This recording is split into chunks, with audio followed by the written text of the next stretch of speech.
System overload.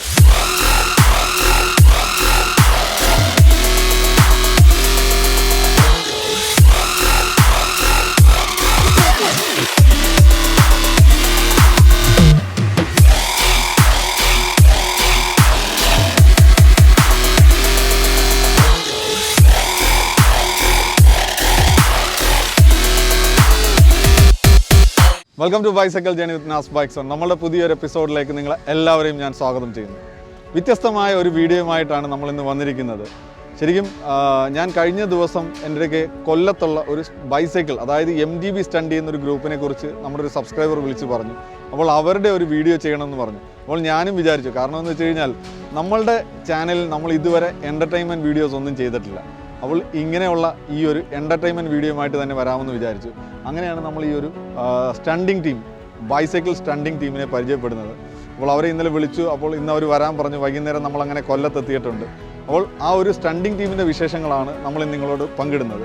അപ്പോൾ വീഡിയോയിലേക്ക് കിടക്കുന്നതിന് മുമ്പ് ഒരു കാര്യം പറയാനുള്ളത്, നമ്മുടെ ചാനൽ ഇതുവരെ സബ്സ്ക്രൈബ് ചെയ്യാത്തവരുണ്ടെങ്കിൽ സബ്സ്ക്രൈബ് ചെയ്യുക. അതുപോലെ നമ്മൾ അപ്ലോഡ് ചെയ്യുന്ന വീഡിയോസിൻ്റെ നോട്ടിഫിക്കേഷൻ ലഭിക്കുന്നതിന് വേണ്ടി ആ ബെൽ ബട്ടൺ കൂടി ഒന്ന് പ്രസ് ചെയ്യുക.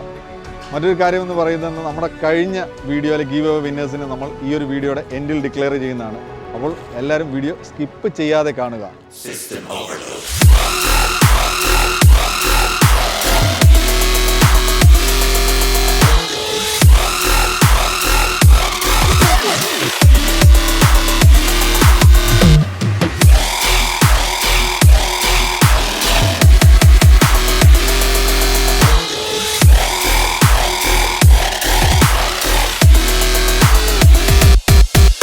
അപ്പം നിങ്ങൾ ഈ ഒരു റൈഡ് ശരിക്കും പറഞ്ഞാൽ ഇങ്ങനത്തെ സ്റ്റണ്ടിങ് സ്റ്റാർട്ട് ചെയ്തിട്ട് എത്ര നാളായി?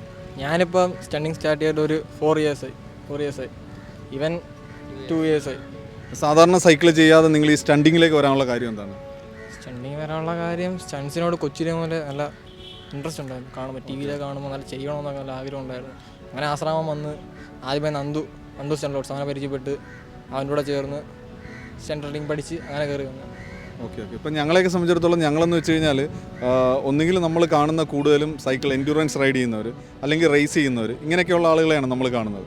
ശരിക്കും സ്റ്റണ്ട് ചെയ്യുന്ന ആൾക്കാരെന്ന് വെച്ചാൽ വളരെ കുറവാണ്. അപ്പോൾ നിങ്ങൾക്ക് വീട്ടിലെന്തെങ്കിലുമൊക്കെ ഈ പറയുന്ന പോലെ വീട്ടുകാരുടെ ഭാഗത്തുനിന്ന് എതിർപ്പുകൾ ഉണ്ടാകാറുണ്ട് ഇങ്ങനെ സ്റ്റണ്ട് ചെയ്യുന്നത്? ആദ്യമേ നല്ല എതിർപ്പുണ്ടായിരുന്നു. പിന്നെ പറഞ്ഞിട്ട് കാര്യം മനസ്സിലാക്കാൻ നിർത്തി, ഉപേക്ഷിച്ചു. വീട്ടുകാരൊക്കെ ഉപേക്ഷിച്ചില്ല.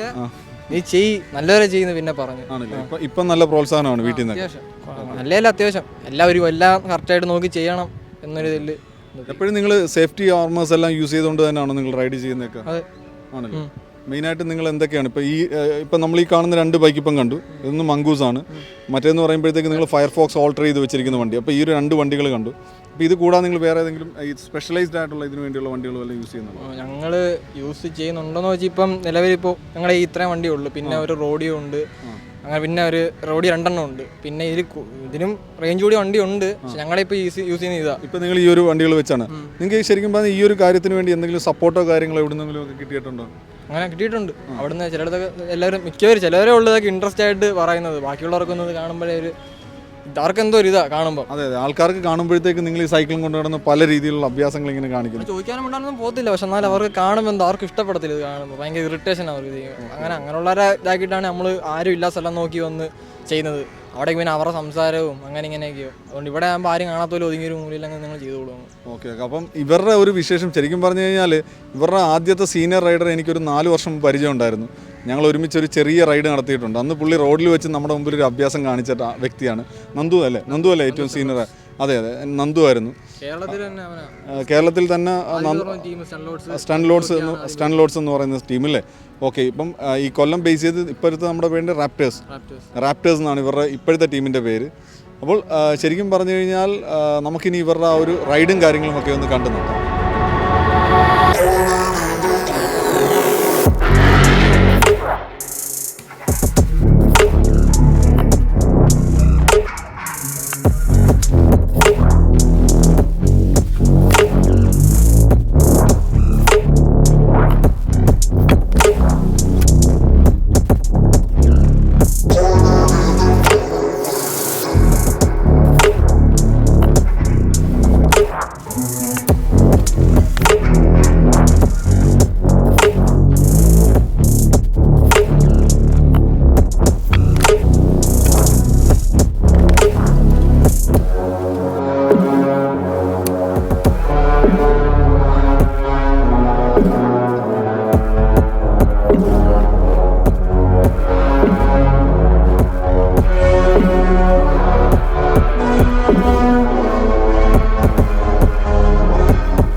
വെച്ച് കഴിഞ്ഞാൽ നമ്മളിപ്പം ആദ്യം അവരെ പരിചയപ്പെട്ടു, അതിനുശേഷം അവരുടെ സ്റ്റണ്ടിങ് ഒക്കെ കണ്ടു. ഇനി ഇവർ ഈ ബൈസൈക്കിളിൻ്റെ അകത്ത് ഇതിനു വേണ്ടി, അതായത് ഈ സ്റ്റണ്ട് ചെയ്യുന്നതിന് വേണ്ടി ഇവർ എന്തൊക്കെയാണ് ചെയ്തിരിക്കുന്നുള്ളതാണ് നമുക്ക് അറിയേണ്ടത്. അപ്പോൾ അവരോട് തന്നെ നമുക്ക് ചോദിക്കാം എന്തൊക്കെയാണ് ചെയ്തിരിക്കുന്നുള്ളത്. ഈ സൈക്കിളിൻ്റെ അകത്ത് മെയിനായിട്ട് നമ്മൾ വെക്കുന്നത് ബ്രേക്ക്, ഹൈഡ്രോളിക് ബ്രേക്ക്. ഈ ബ്രേക്കിൻ്റെ അകത്ത് കേബിൾ വരുന്നില്ല, ലിക്വിഡാണ്. ബൈക്കിൻ്റെ ഫ്രണ്ട് ബ്രേക്ക് കണക്കാണ് വരുന്നത്. പിന്നെ രണ്ടാമത്തെ കാര്യം ടയർ, മെയിനായിട്ട് സ്റ്റണ്ട് റൈഡിങ്ങിന് ടയർ, ബ്രേക്ക്, ഈ കാര്യങ്ങൾ മെയിനായിട്ട് നമ്മൾ ചെയ്യുന്നത്. ബ്രേക്കാണ് ഏറ്റവും യൂസ്ഫുള്ള കാര്യം. ടയർ പിന്നെ സർക്കിൾ, കുറേ ട്രിക്സിന് ഈ ടയർ മെയിനാണ്. പിന്നെ ഹാൻഡിൽ ഇതൊക്കെ സെപ്പറേറ്റ് വെക്കുന്നതാണ്. സൈക്കിൾ മേടിച്ച് കഴിഞ്ഞാൽ ഹാൻഡിൽ, ബ്രേക്ക്, ടയർ. പിന്നെ ചില സൈക്കിളിന് നല്ല ഫോർക്ക്, XCM, XCT, മാഗ്നറ്റോ അങ്ങനെ നല്ല ഫോർക്ക് വരും. വരാത്തതിന് ഇപ്പോൾ ഫയർഫോക്സിനാണെങ്കിൽ അറിയാം മറ്റേ വലിയ ഫോർക്കാണ് വരുന്നത്. അത് മാറ്റിയിട്ടാണ് നമ്മൾ XCM, XCT ഇടുന്നത്. പിന്നെ ഉള്ളതെന്ന് വെച്ചാൽ ക്രാങ്ക് ചേഞ്ച് ചെയ്യുന്ന കാര്യങ്ങൾ അതൊക്കെയാണ്. ക്രാങ്ക്, പെക്സിൻ്റെ അഡീഷണൽ വെക്കുന്നത്, പെക്സ്, 2 പെക്സ്. പിന്നെ വേറെ ഉള്ളത് സീറ്റിന് ഗ്രിപ്പ് ഒട്ടിക്കും നമ്മൾ, ഹാൻഡിൽ, അങ്ങനെയുള്ള കുറേ കാര്യങ്ങളുണ്ട്. അതൊക്കെ നമ്മൾ മോഡിഫൈ ചെയ്യുന്നതിൻ്റെ അകത്ത്. ഇപ്പോൾ നമുക്ക് ഇന്ത്യയിൽ ഇതിനായിട്ടുള്ള ബൈസൈക്കിൾസ് അവൈലബിൾ ആണോ, അതോ നമ്മൾ കസ്റ്റം ബിൽഡ് ചെയ്തെടുക്കുകയാണോ ചെയ്യുന്നത്? നിങ്ങളുടെ മാത്രമല്ല, മൊത്തത്തിലായിട്ട് ഇപ്പോൾ ഈ ഒരു MTB സ്റ്റണ്ട് ചെയ്യുന്ന ആളുകളുണ്ടല്ലോ.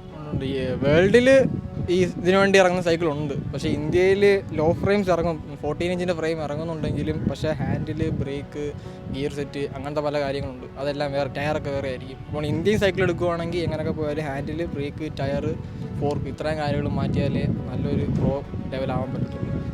ബാക്കിയെല്ലാം വരുന്നത് ക്വാളിറ്റി പറഞ്ഞ ഇന്ത്യയിലെ സാധനങ്ങൾ വരുന്നേക്കാം. പിന്നെ ഇച്ചിരി ക്വാളിറ്റി ഉള്ള ഫയർഫോക്സിൻ്റെ അതിനകത്താണ് വരുന്നത്, XCT, XCM ഫോർക്കാണ് വരുന്നത്. ബാക്കി റോഡി സൈക്കിൾസിൻ്റെ അതെല്ലാം വരുന്ന ഫോർക്ക് അവരുടെ തന്നെ കമ്പനി. അത് പെട്ടെന്ന് നമുക്ക് സ്റ്റണ്ട് ചെയ്യാൻ പറ്റത്തില്ല, ഒടിഞ്ഞു പോകുന്നതല്ല. പിന്നെ പുറത്തോട്ടുള്ള പോലാൻഡ് അങ്ങനെ സ്ഥലത്തൊക്കെ ഈ മോഡൽ സൈക്കിൾ വരുന്നുണ്ട്. ശരിക്കും പറഞ്ഞാൽ നിങ്ങൾ പറയുന്ന ഒരു എൻട്രി ലെവലിൻ്റെ കാര്യമോ, കുറച്ചും കൂടെ കൂടിയ മോഡലിൻ്റെ അകത്ത് ഇപ്പം വരുന്ന, ഇപ്പം അതായത് നമ്മളിപ്പോൾ ട്രക്ക്, സ്കോട്ട് അങ്ങനെയുള്ള സൈക്കിൾസ് ഒന്നും ഇനി യൂസ് ചെയ്യാൻ പറ്റത്തില്ല. സ്കോട്ട് വരും, സ്കോട്ട് വോൾട്ടേജ് എന്ന് പറഞ്ഞൊരു മോഡലുണ്ട്, അതിൽ പറ്റും. അതിൻ്റെ ലോ ഫ്രെയിം അത്. പിന്നെ ഉള്ളത് ഇപ്പം എല്ലാവരും എടുക്കുന്നത് ഇപ്പോൾ ഒട്ടുമിക്ക സ്റ്റാൻഡേർഡൈസിൻ്റെ ഉള്ളത് ഇപ്പം ഡാറ്റ്മൂറ 26 പ്ലെയർ. വേറൊരു കാര്യമുണ്ട് കേട്ടോ, എൻ്റെ ഒരു ക്ലൈൻ്റ് ഉണ്ട്. പുള്ളി എന്ന് പറയുമ്പോഴത്തേക്ക് ഞാൻ ഇതിനു മുമ്പ് ഒരു വീഡിയോ ചെയ്തിട്ടുണ്ട്. സൈനൈഡ് ബൈക്സ് എന്ന് പറയും. സൈനൈഡ് എന്ന് പറഞ്ഞാൽ ഇന്ത്യയിലെ കസ്റ്റം ബിൽഡ് ബൈക്ക് മാനുഫാക്ചർ ചെയ്യുന്നവരാണ്. അവർ സ്പെഷ്യൽ MTB മാനുഫാക്ചർ ചെയ്ത് തരും. നിങ്ങൾ പറയുന്ന അനുസരിച്ചുള്ള രീതിയിൽ പുള്ളി ഡൗൺ ഹിൽ ബൈക്സ് ചെയ്യുന്നുണ്ട്. അങ്ങനെയുള്ള ഏത് വണ്ടികൾ വേണമെങ്കിലും നമ്മൾ പറയുന്ന അനുസരിച്ച് ചെയ്യുന്ന പാർട്ടിയുണ്ട്. അപ്പം നമുക്ക് നാളെ ഒരു സമയത്ത് നമുക്ക് ആവശ്യമുണ്ടെങ്കിൽ പുള്ളിയെ മീറ്റ് ചെയ്യാം. ഓക്കെ. നമ്മളിപ്പോൾ ഈ ഒരു വീഡിയോ കണ്ടു കഴിയുമ്പോഴത്തേക്ക് എല്ലാവർക്കും ഒരു തോന്നലുണ്ടാകും, എനിക്കിതൊക്കെ ചെയ്യാൻ പറ്റുമെന്ന്. എനിക്ക് സത്യം പറഞ്ഞു കഴിഞ്ഞാൽ കണ്ടപ്പം തന്നെ പേടിയാണ് വന്നത്. പക്ഷേ കുട്ടികളെ സംബന്ധിച്ചിടത്തോളം ഈ ഒരു വീഡിയോ കണ്ടു കഴിയുമ്പോൾ അവർക്കൊരു തോന്നലുണ്ടാകും, ഇതൊക്കെ വളരെ നിസ്സാരമായിട്ട് ചെയ്യാൻ പറ്റുന്ന കാര്യമാണെന്നുള്ളതിനെക്കുറിച്ച്. എന്നാലൊരു കാര്യം പറയാനുള്ളത്, ഇവരെ സംബന്ധിച്ചിടത്തോളം വർഷങ്ങളുടെ പ്രാക്ടീസാണ്.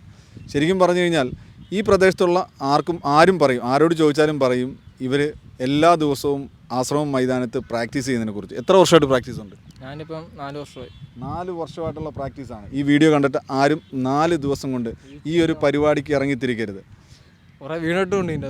അതെ, ഒരുപാട് വീഴുകയും ആ വീഴ്ചയിൽ നിന്നുമൊക്കെയാണ് ഇത് പഠിച്ചിരിക്കുന്നത്. അതുകൊണ്ട് കൊച്ചു കുട്ടികളെ സംബന്ധിച്ചിടത്തോളം യാതൊരു കാരണവശാലും നിങ്ങൾ ഇങ്ങനത്തെ ഒരു സ്റ്റണ്ടിങ്ങിന് എടുത്ത് ചാടരുത് എന്ന് തന്നെയാണ് പറയാനുള്ളത്. അതോ നിങ്ങൾക്ക് താല്പര്യമുണ്ടെങ്കിൽ നിങ്ങൾ ഏതെങ്കിലുമൊക്കെ ഒരു ട്രെയിനേഴ്സിൻ്റെ അണ്ടറിൽ ഇതുപോലെ സ്റ്റണ്ടിങ് പ്രാക്ടീസ് ചെയ്യുക.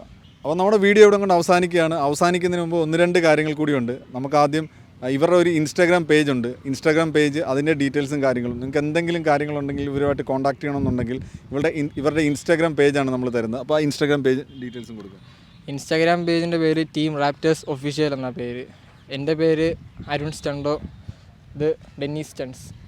പിന്നെ 2 പേരുണ്ട്, കെയിൻ സ്റ്റണ്ടോയും പിന്നെ ഹരി സ്റ്റൺസ്, 2 പേര്. ഇത്രയും പേര് ഞങ്ങൾ ഇതിനുള്ളൂ. അപ്പോൾ ഇതിൻ്റെ ഡീറ്റെയിൽസും കാര്യങ്ങളും ഞാൻ ഡിസ്ക്രിപ്ഷനിൽ കൊടുക്കുന്നതാണ്.